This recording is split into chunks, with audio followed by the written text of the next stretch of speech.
जय श्री कृष्ण, राधे राधे, श्री हरिदास। और अब हम बात करेंगे। देखिए, बात के लिए टॉपिक आज बहुत सारे हैं ठीक है, लेकिन अब हम बात करेंगे क्योंकि ये कल वाली लीला चल रही है, तो हम उस लीला के सारे जो भी चीज़ ज्ञान की, ज्ञान नहीं कहेंगे, अब भाव की बात करेंगे हम, कि जो भाव हमारा रह गया है, जिसमें प्रियतम भाव को लेकर जो भी प्रभु को प्रेम करते हैं। और वहाँ सखियों ने कहा है कि ये प्रियतम भाव से लाडली की कृपा प्राप्त नहीं होती है।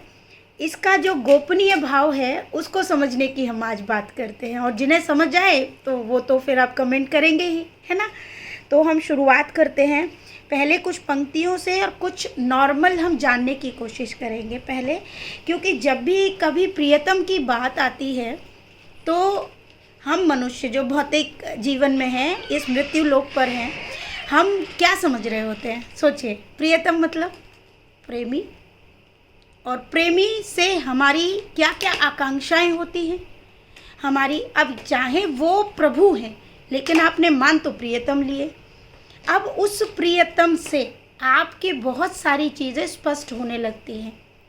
अगर वास्तव में आप वैसा ही प्रेम करते हैं जैसा कि अभी तक गोपियाँ करती आई हैं, क्योंकि उन सब के वो प्रियतम थे, लेकिन प्रियतम होने के साथ साथ एक बहुत बड़ा भाव था जिसको हम आजकल के लोग जो भक्ति कर रहे हैं वो उसको भूलते हुए जा रहे हैं। और उसको भूलने के कारण जो आपको भक्ति मार्ग में आगे बढ़ाता, या जिससे आपको प्रभु की वो कृपा प्राप्त होती, उससे आप छूट रहे हैं। आप समझ रहे हैं मैं क्या कहना चाह रही हूँ। आप प्रियतम भाव से प्रभु को प्रेम कर रहे हैं, ठीक है, लेकिन सबसे बड़ा भाव आप छोड़ते जा रहे हैं। क्या हमारे अंदर वो क्वालिटीज़ हैं कि जिससे हम उनको प्रियतम समझ बैठे हैं, या सिर्फ कुछ लोगों की देखा देखी हम इस तरह के भाव रख रहे हैं। हम मीरा बनने की कोशिश कर रहे हैं। क्या हम मीरा जैसा समर्पण दे सकते हैं प्रभु को? सोच के देखिए, क्या हमने वो समर्पण दिया है? नहीं, हमारे अंदर वो समर्पण नहीं है। अभी वो समर्पण हमारे अंदर नहीं है। और एक और बात जो बहुत बहुत अधिक उसके आगे, मतलब मैं कैसे इतनी व्याख्या नहीं कर सकती, बस इतना समझने की कोशिश कीजिए कि हमारे जो भाव है, ठीक है, मीरा जी के भाव की हम किसी दिन बात करेंगे विस्तृत में।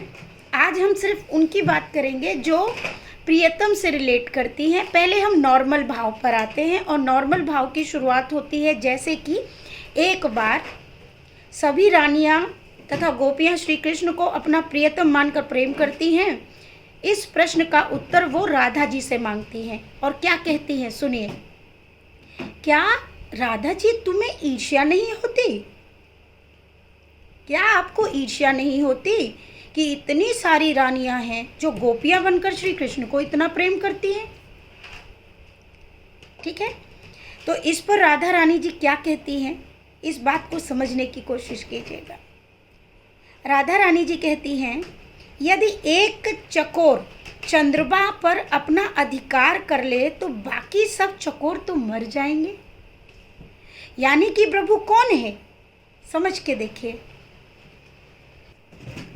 तो ये तो बहुत ही बड़ी बात हो जाएगी।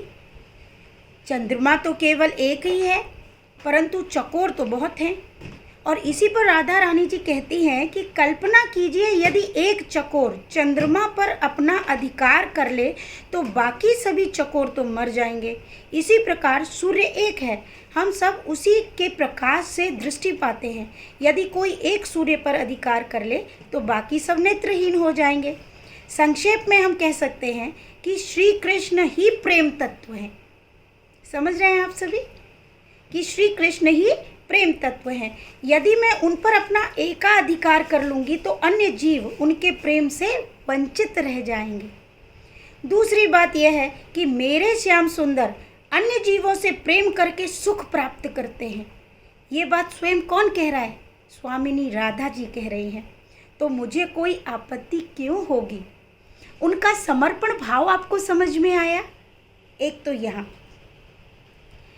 कि किस प्रकार उन्होंने इस मतलब माइक प्रेम की तुलना श्री राधा रानी और गोपियों के प्रेम से, इसलिए हम कहते कि ये जो माया में मतलब घुले हुए लोग हैं, हम जो भौतिक लोग हैं, कभी भी गोपियों की तुलना और राधा जी की तुलना भी नहीं कर सकते। ठीक है, तो हम प्रियतम रूप के भाव को भी नहीं समझ पा रहे हैं, नहीं समझ पा रहे हैं पूर्ण रूप से, जो कि हमें समझ जाना चाहिए था अब तक। क्योंकि इस संसार में जितने भी जीव हैं, उनका जो प्रेम है, संसार में जितने जीव हैं वो स्वार्थ से ही प्रेम करते हैं। इसलिए प्रेम का भौतिक, मानसिक और आध्यात्मिक कामनाओं से परे होना जीव की कल्पना से परे है। हमारा अनुभव मतलब ये भौतिक है, हमारा सिर्फ क्षेत्र तक ही सीमित है।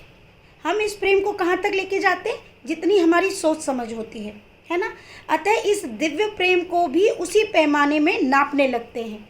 जबकि राधा कृष्ण का जो प्रेम है, गोपियों का जो प्रेम है कृष्ण के लिए प्रियतम वाला, वो बहुत दिव्य प्रेम है, जिसे हम लोग कभी नहीं समझ पाएंगे।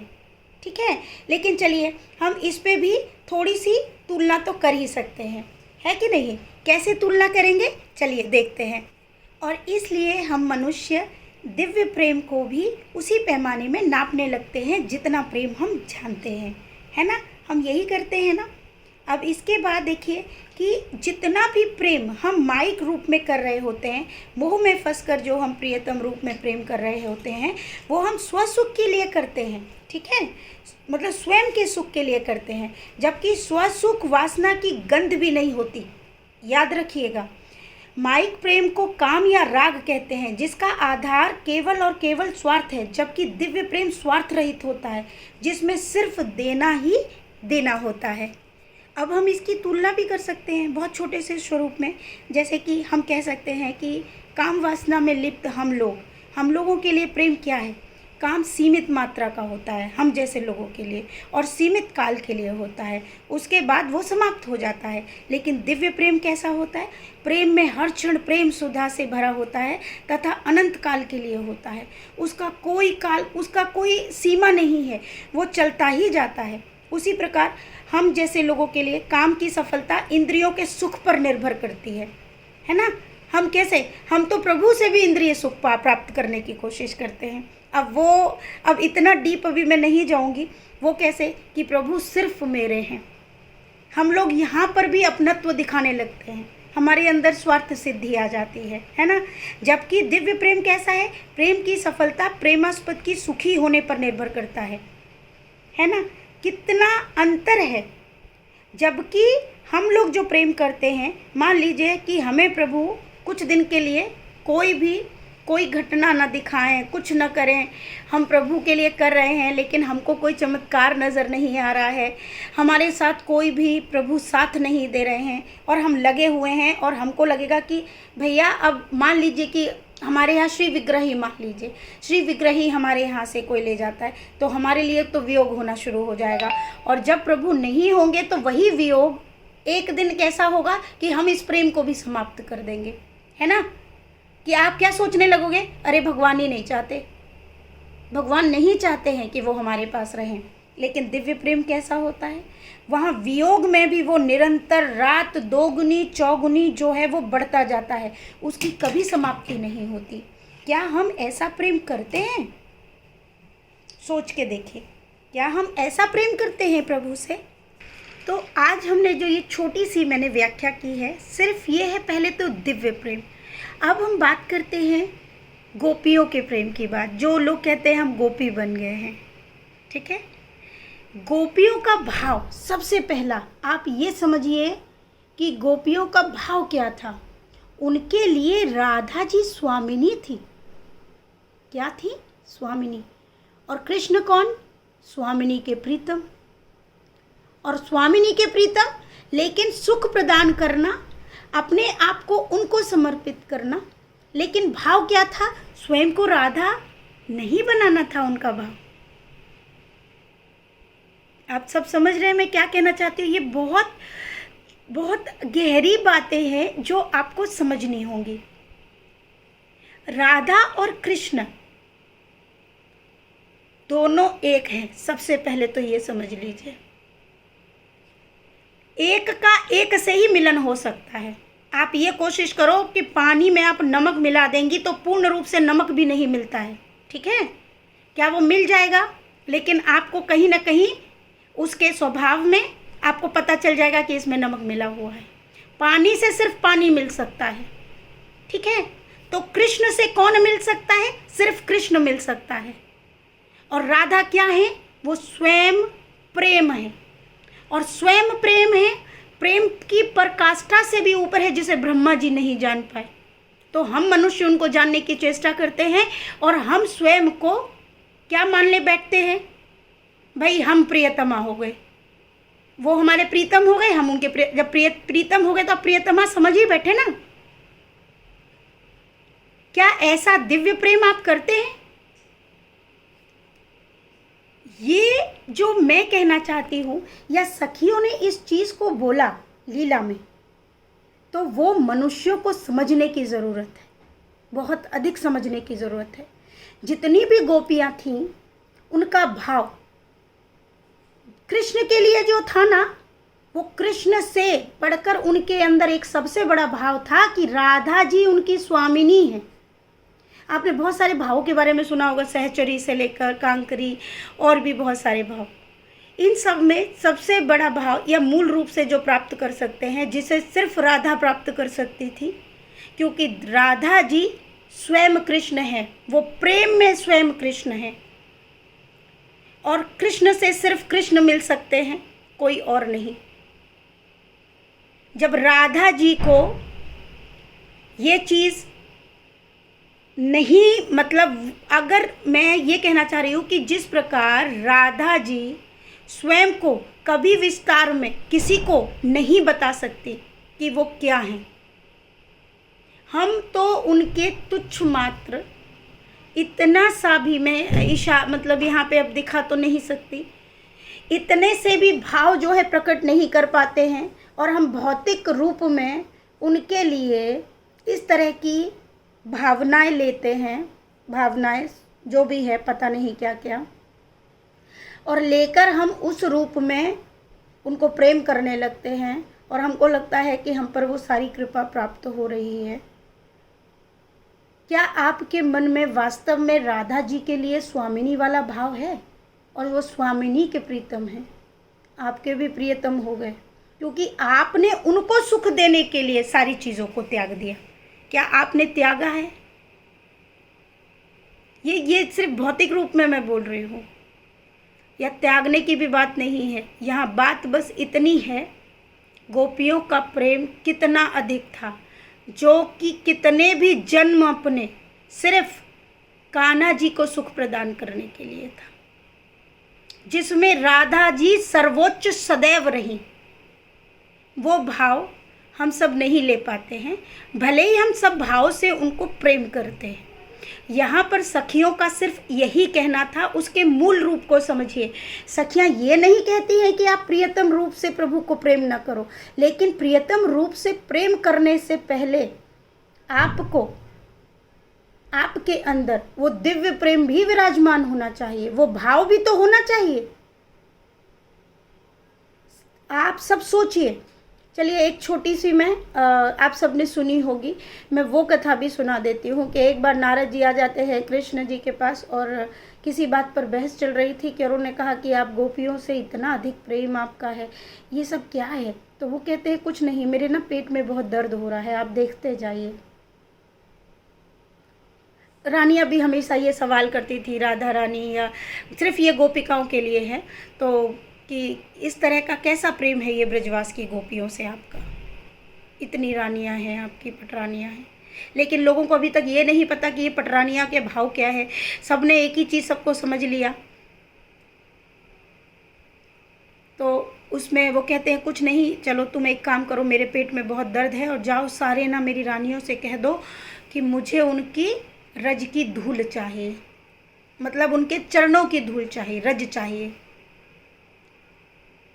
तो नारद जी जाते हैं और सारी रानियों से कहते हैं कि प्रभु का जो है तभी उनके जो है दर्द जो है कम होगा, और जब तक कि उनके आपके चरणों की जो रज है वो उनको मिल जाए और वो उनके माथे पे लग जाए तो वो सही हो जाएंगे। यही इसका उपाय है। सब रानियाँ वो संतों के पास भी जाते हैं नारद जी, सब मना कर देते हैं, बोले ये घोर पाप हो जाएगा, हम तो नरक के वासी हो जाएंगे अगर हम ऐसा कर देंगे। नहीं नहीं नहीं, लास्ट में कान्हा जी कहते जाओ तुम जरा ब्रिज में चले जाओ, वहाँ गोपियों को बता दो कि मेरी ये कंडीशन है, मेरे के साथ ये प्रॉब्लम है। वो जाते हैं, नारद जी जब जाते हैं तो वहाँ जाकर उनको गोपियों से कहते हैं, तो गोपियाँ सब भूल जाती हैं और गोपियाँ कहती हैं हाँ हाँ हाँ ले जाओ, तुम सबसे पहले ले जाओ और कान्हा जी को ये रज, हमारे चरणों की रज दे दो। तो तभी नारद जी कहते हैं तुमको ज्ञात नहीं कि वो कौन है, तुम तो प्रियतम मानती हो, तुम इतना मतलब उनके लिए इतना प्रेम है, तुम्हें नरक का डर नहीं। वो कहते ये सब बातें हम बाद में करेंगी, आप सबसे पहले उनको सही कर दो, जाओ। तब गोपियाँ कहती हैं, जब प्रभु सही हो जाते हैं तो इनका प्रश्नों का उत्तर भी कृष्ण क्या गोपियाँ स्वयं ही दे देती हैं।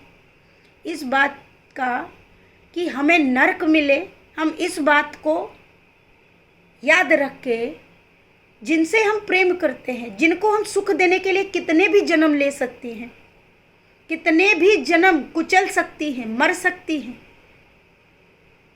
उनके लिए हम ये सोचे कि हमको नरक मिल जाएगा, इस कारण से हम उनको दुख में तड़पते हुए कैसे देख सकती हैं। ये है भाव।